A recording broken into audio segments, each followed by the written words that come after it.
Hello. In this tutorial, you will learn 10 essential Linux commands to check system health, monitor performance, and troubleshoot issues, all from the terminal.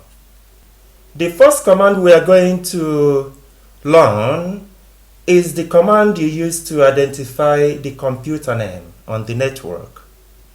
To do that, the command is quite simple. You can just type hostname and you are going to find the name of the computer. When you want to find out how long a server has been running, you can just type Uptime. Here we can see that this system has been running for up to 2 days, logged in by one user. Another thing you might want to know as a system administrator is to show how much RAM and swap space your system has. To do that, you can use the command free. As you can see, the output is not easy to read. To do that, you can print it in a human-readable format. Now, as you can see, it's easier to be read this way. Sometimes you might want to check system performance statistics like the CPU, memory, input, output, and processes. To do that, you can issue the command VMstat. As you can see, that is the output that we've got. The R stands for running processes. Free is free memory. System ID, this is like CPU usage. So this is used for performance tuning and identifying CPU and memory bottlenecks. Sometimes you might want to monitor disk input, output, and CPU usage. To do that, you issue this command and we get this output. As you can see, everything is well detailed. Another command we can use is when we want to list open files or network ports. To do that, you can issue the command sudo Lsof -i. You can, for example, check port 80. Let's type in our password. As you can see, this shows you the processes that are running on port 80, if they exist.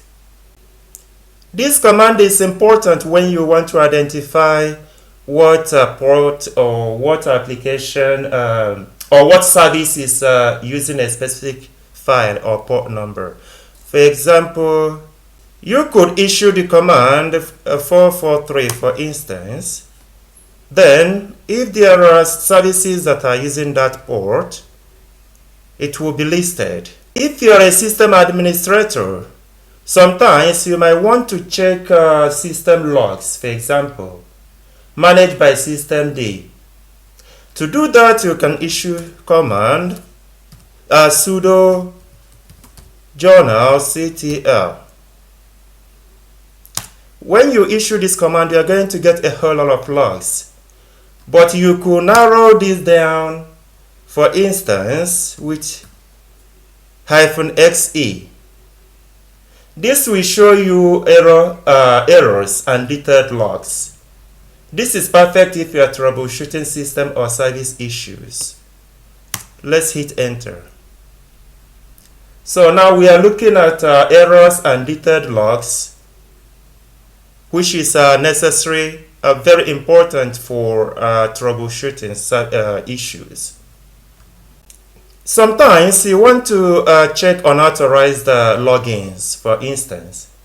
You want to check who logged into the system and, or rather, recent those who logged into the system recently, and you also want to see the history of the reboots. To do this, you can issue the command last. Here we can see the username, we can see the reboots. So this is important when you are suspicious that someone might have gained access into the system. Another very important command is when you want to check the disk space usage. To do this, you can issue the command df. This shows you how much disk space is used and free on each file system. Again, as you can see, this is hard to read. In that case, you can print it in a human-readable format. Now, it is easier to read. Also, you might want to monitor system processes in real time. To do that, you can use the top command.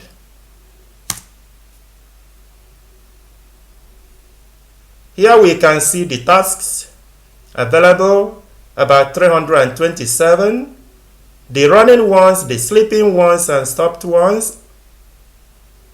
So this shows you the running processes in real time. So these are very essential commands that you need to know if you are a system administrator, if you are system engineer, anywhere that you work with Linux, for example. So these are some of the commands that you need to know. I hope this has been helpful. Can I ask you to subscribe to my channel, to like, and to share? Thank you.